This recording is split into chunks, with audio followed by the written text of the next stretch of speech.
They're calling it the AI crash, the end of artificial intelligence as we know it. Headlines shout doom, pundits warn collapse, and Twitter feeds explode with fear. But what if it's not a crash at all? What if it's a correction? The calm before the greatest leap in human history.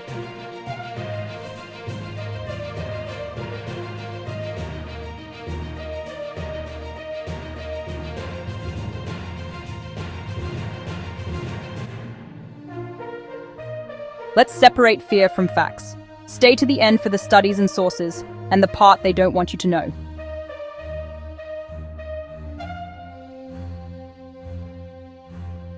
This is not financial advice. It's a look at the bigger picture. Ready? Let's begin. Every decade seems to bring its own apocalypse, a new ghost story for the global economy. We've seen it before. Remember the frantic warnings of the dot-com crash? The digital gold rush that turned to dust overnight, leaving a landscape of failed startups and broken promises. Then came the crypto collapse, a volatile roller coaster that soared on hype and plummeted on reality, wiping out fortunes with the speed of a keystroke. Now, the spotlight of doom has swiveled to a new target. The latest specter haunting our headlines? The so-called AI crash. It's a compelling story, isn't it? The rise and fall of a powerful technology. But if you look closer, past the initial shockwave of tweets and trending topics, you'll find the narrative isn't born from objective data. It's not a conclusion reached through rigorous, impartial analysis of market trends or technological capabilities. Instead, it's a narrative carefully constructed and amplified, born from a far more primal and powerful source: human fear. And this fear is systematically weaponized by a complex web of incentives. In the modern attention economy, fear sells. It's the most reliable currency we have. Sensational headlines about an impending AI winter or existential risk don't just capture our attention, they hijack it. Every click is a micropayment, every share a vote for more panic.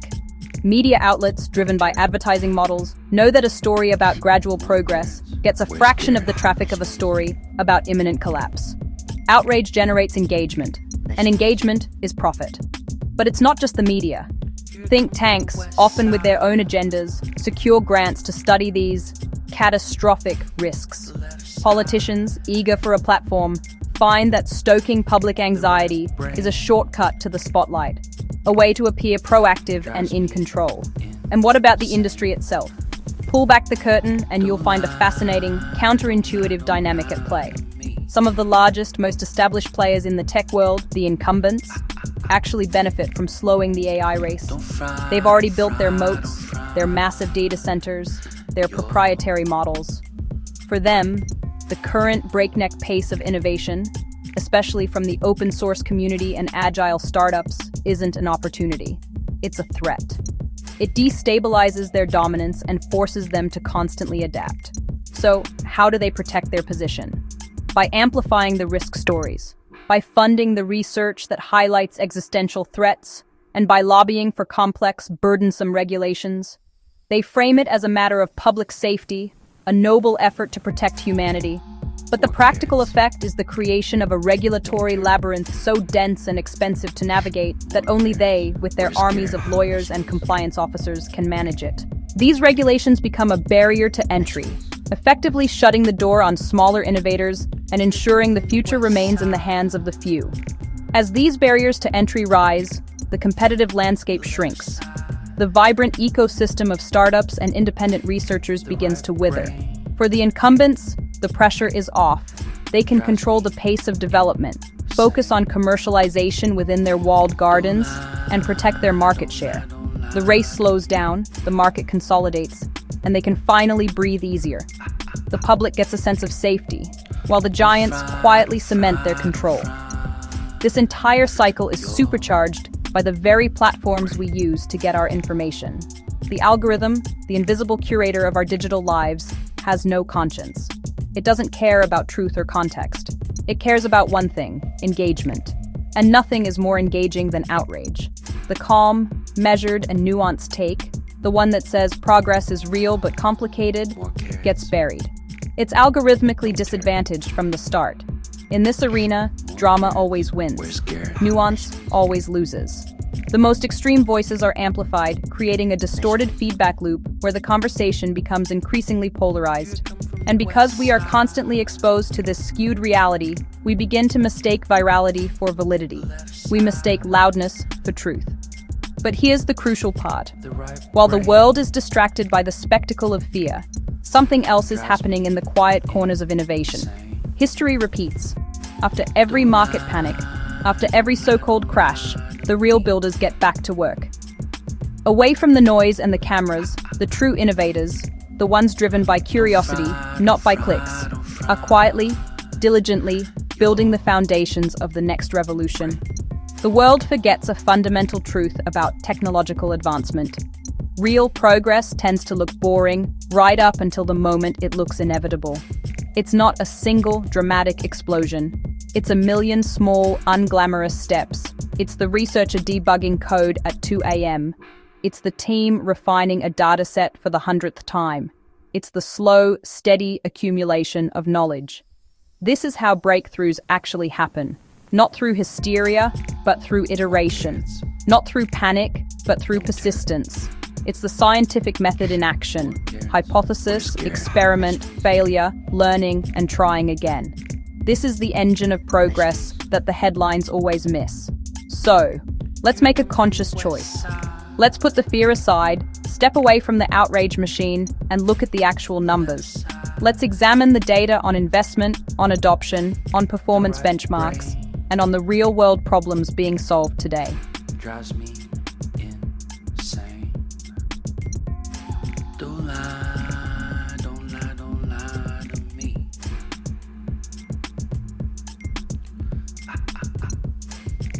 In the next section, we're going to do just that. We're going to talk numbers, not noise. We'll separate the signal from the static. Ready?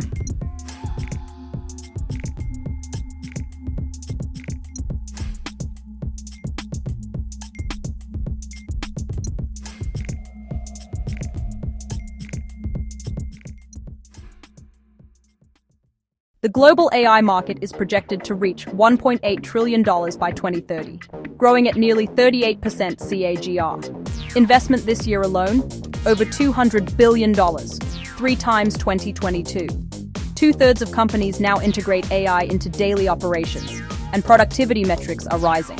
So no, AI isn't crashing, it's compounding. Even during market corrections, demand for infrastructure, chips, GPUs, cloud, enterprise software skyrockets.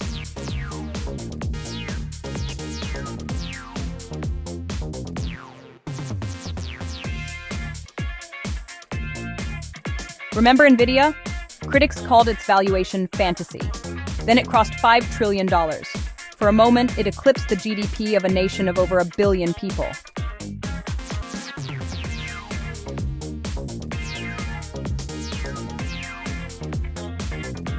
Adoption is global, not just Silicon Valley. Factories in Vietnam, clinics in Sweden, classrooms in Nairobi.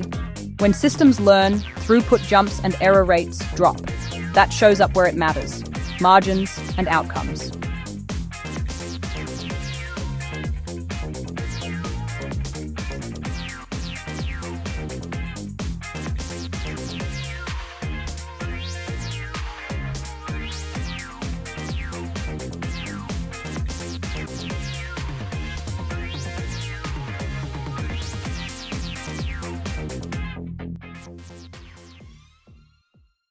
In the world of medicine, where every second counts, artificial intelligence is becoming an indispensable ally.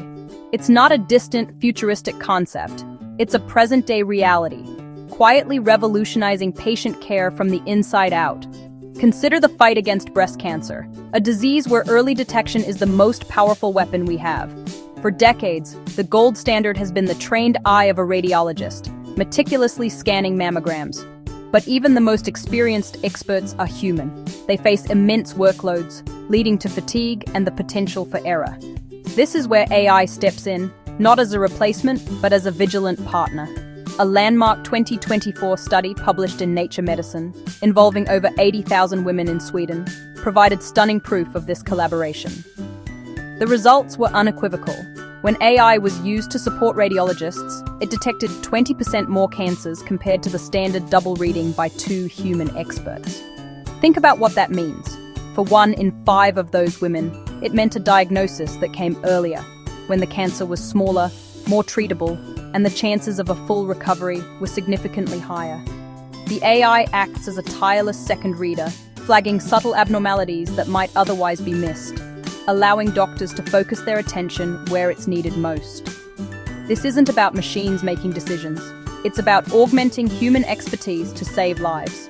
The impact extends across medical disciplines. In cardiology, the stakes are just as high.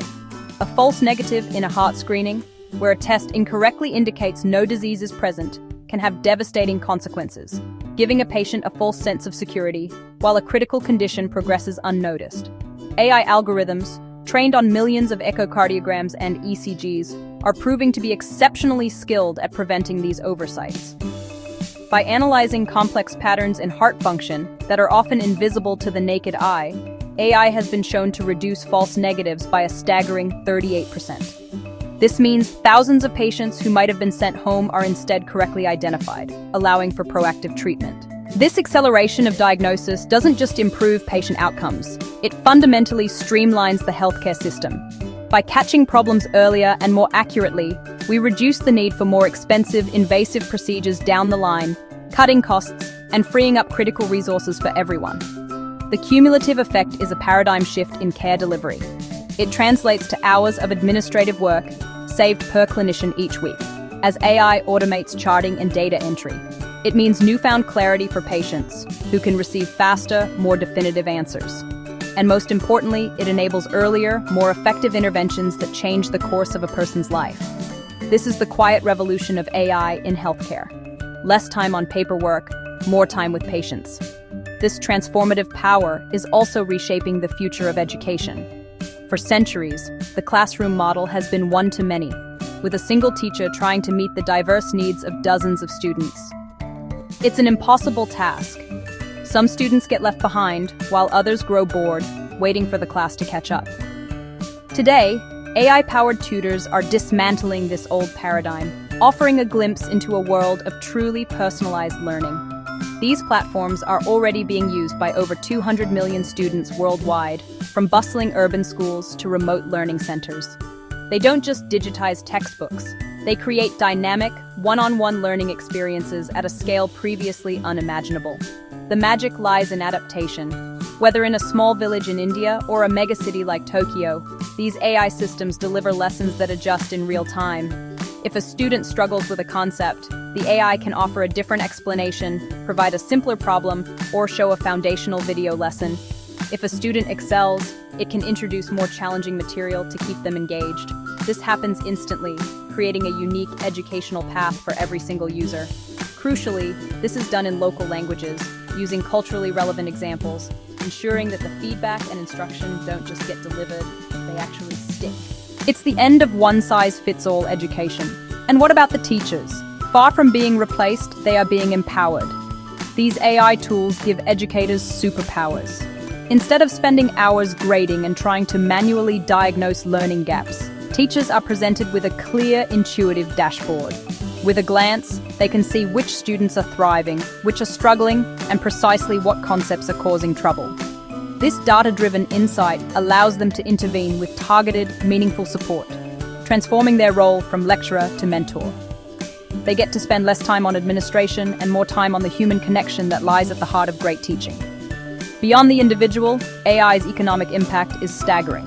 It's not just an efficiency tool, it's a fundamental engine of global growth. A comprehensive analysis by McKinsey estimates that generative AI alone could add the equivalent of $4.4 trillion to the global economy every single year. To put that number in perspective, that is roughly the entire annual GDP of a nation like Japan or Germany. This isn't theoretical wealth. It's the tangible result of optimizing industries from the ground up. In manufacturing, for example, AI-driven predictive maintenance has become a game changer. Sensors on machinery constantly stream data to an AI that has learned the subtle acoustic and thermal signatures of a healthy machine. Before a critical component can fail, the AI flags it for replacement during scheduled downtime. This proactive approach has already cut unexpected industrial downtime by up to 40%, saving billions in lost productivity and repair costs. In the world of finance, AI algorithms sift through billions of transactions in real time, identifying fraudulent patterns that are simply impossible for humans to catch. This capability reduces fraud losses, protecting both consumers and financial institutions, and making the entire digital economy more secure. Perhaps most critically, AI is accelerating our transition to a sustainable future. Renewable energy sources like wind and solar are inherently variable. The sun doesn't always shine, and the wind doesn't always blow. This intermittency has been a major barrier to their widespread adoption. AI is solving this problem. By analyzing vast datasets of historical weather, satellite imagery, and turbine sensor readings, AI-powered grids can now forecast wind patterns with up to 97% accuracy. This allows grid operators to anticipate power generation, balance supply with demand, and seamlessly integrate renewables into the energy mix, dramatically improving grid stability. This intelligent optimization squeezes more from every single watt. AI algorithms can adjust the angle of solar panels throughout the day to track the sun with perfect precision, or manage the flow of energy into battery storage systems for maximum efficiency. The impact is also felt in the very infrastructure that powers the digital world. Data centers are notoriously energy-intensive. Yet by applying its AI to manage the cooling systems in Google's own data centers, DeepMind was able to cut the energy used for cooling by 40%. This is a monumental achievement, slashing both operational costs and the carbon footprint of our digital lives. When we strip away the hype and the headlines, we find that AI is not an abstract force. It is tangible, practical, and profoundly human. It's the hours given back to a doctor to spend comforting a patient. It's the personalized lesson that finally makes a difficult concept click for a child. It is fewer mistakes in a factory, better decisions in a control room, and less waste across our entire economy. It is access to world-class services, regardless of your postcode. This is the true promise of artificial intelligence. Not to replace our humanity, but to amplify it, creating a world that is healthier, smarter, more efficient, and more sustainable for all of us. If AI is helping, why do we still hear the crashes coming? Because drama sells. The word collapse generates views. Incremental improvement does not. Researchers' warning of doom often receive more attention and funding. Media channels feed off that virality. It's not conspiracy, it's incentive design. And regulation tends to be written by those with the time and teams to write it. Meanwhile, the builders keep building. Remember the dot-com bust? People called the internet a fad. Then came Amazon, YouTube, cloud, mobile, and a digital age we cannot live without. We're at another inflection, noisy on the surface, compounding underneath.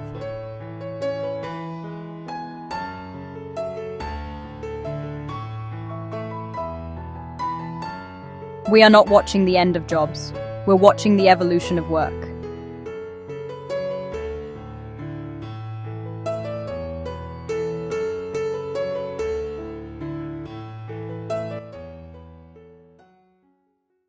The narrative of artificial intelligence is often framed as a zero-sum game, human versus machine.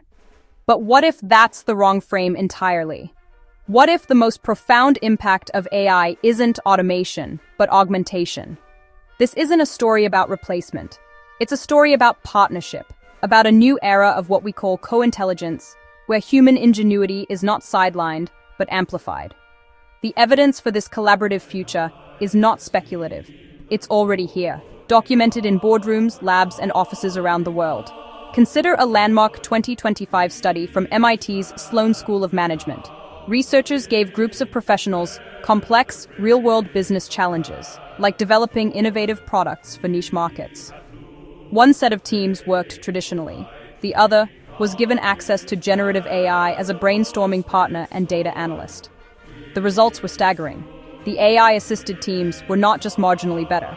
They were 40% faster at completing their tasks. More importantly, their final recommendations were judged to be 25% more accurate and of higher quality. The AI didn't make the decisions. It provided a richer, broader landscape of information and possibilities, allowing the human team to make smarter, more confident choices. This boost isn't limited to just speed and accuracy. At Boston Consulting Group, one of the world's most respected strategy firms, they ran a similar experiment.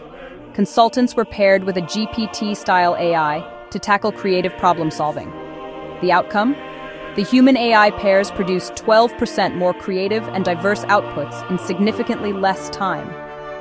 The AI acted as a tireless muse, generating unconventional ideas and challenging ingrained assumptions, which the human consultants then refined with their strategic expertise and real-world context. It broke them out of their conventional thinking patterns, leading to true innovation. This pattern of augmentation repeats across industries. In the legal profession, a field built on meticulous detail, the task of contract review is notoriously time-consuming. A single complex agreement can take a senior lawyer 10 hours or more to analyze. But with AI review tools, that process is being revolutionized. These systems can scan hundreds of pages in seconds, flagging non-standard clauses, identifying risks, and ensuring compliance with internal playbooks. The result? The review time plummets from 10 hours to just 90 minutes. This doesn't replace the lawyer. It frees them from the drudgery of finding the needle in the haystack, allowing them to focus their expertise on negotiation, strategy, and advising their client, the high-value work that demands human judgment. In medicine, the stakes are even higher. Radiologists face an ever-increasing volume of complex images, leading to burnout and the risk of perceptual error. Here, AI acts as a second pair of tireless, vigilant eyes. It pre-screens scans, triages urgent cases, and highlights subtle anomalies that might be missed by the human eye at the end of a long shift. It handles the routine measurements and comparisons, saving radiologists hours each day. This allows doctors to dedicate their attention to the most complex cases, consult with patients, and collaborate with other specialists. The AI provides data, the doctor provides the diagnosis and the care. History provides a powerful lens for this moment. The invention of the calculator didn't kill mathematics, it democratized it, allowing more people to solve complex problems and freeing mathematicians to explore more abstract frontiers. The spreadsheet didn't end the accounting profession, it transformed it, turning accountants from manual bookkeepers into strategic financial advisors. In the same way, AI won't replace human intelligence. It will expand it, creating a new cognitive toolkit for a more complex world. The core principle is simple. Augmentation is more powerful than automation. This is the essence of co-intelligence. Machines suggest, humans decide. The AI handles the immense task of data processing, pattern recognition, and option generation. The human provides the context, the ethical oversight, and the final judgment. It's a partnership that leverages the best of both worlds. And what about creativity, the supposed last bastion of humanity? Creative fields aren't dying, they're diversifying. Artists, designers, and musicians are adopting AI as a new kind of instrument, a collaborator that can spark ideas, generate variations, and handle repetitive tasks, allowing them to push their creative boundaries further and faster than ever before. The impact of this partnership extends far beyond the office. On high-risk job sites, computer vision systems constantly monitor for hazards, preventing injuries before they happen by detecting missing safety gear or unsafe conditions in real time. On farms, AI-powered sensors and drones analyze soil and crop health with pinpoint precision, ensuring that water and fertilizer are used only where needed. The result? Yields go up, while chemical usage and environmental impact go down. In logistics, AI models predict disruptions and reroute supply chains in real time, making our systems more robust. Resilience becomes the default, not the exception. We are entering the age of co-intelligence, a new epoch defined not by the tools we build, but by how we think together with them. This is a fundamental shift in our relationship with technology. With this partnership, we will solve problems that neither human nor machine could solve alone. We can tackle systemic challenges that were previously too complex, too vast, or too data-intensive for the human mind to fully grasp. It's where the machine's relentless efficiency meets essential human empathy. The path forward doesn't require a giant leap. It begins with small, deliberate steps. Start small. Learn the fundamentals of how these tools work. Practice how to prompt effectively, treating it as a dialogue. Critically verify the output, never trusting it blindly. Then, deploy it on low-stakes tasks to build confidence. And repeat. This iterative cycle is the key to building a healthy, productive relationship with AI. Let AI do the heavy lifting, the data crunching, the pattern matching, the first draft, but always keep the judgment. Keep the context, the ethics, and the final say. That is the formula for success in the age of co-intelligence. The future isn't about being replaced by a machine, it's about being empowered by one. The future isn't about machines replacing humans. It's about humans who know how to work with machines, replacing those who don't. AI is not crashing, it's evolving. And the only crash you should fear is missing the opportunity. You'll find links to the positive research studies in the description. See how AI is quietly changing our world for the better. If you believe AI is the future, hit subscribe, like, and share this video. Let's get this message to 1 million viewers worldwide. Build a future where intelligence means collaboration, not competition.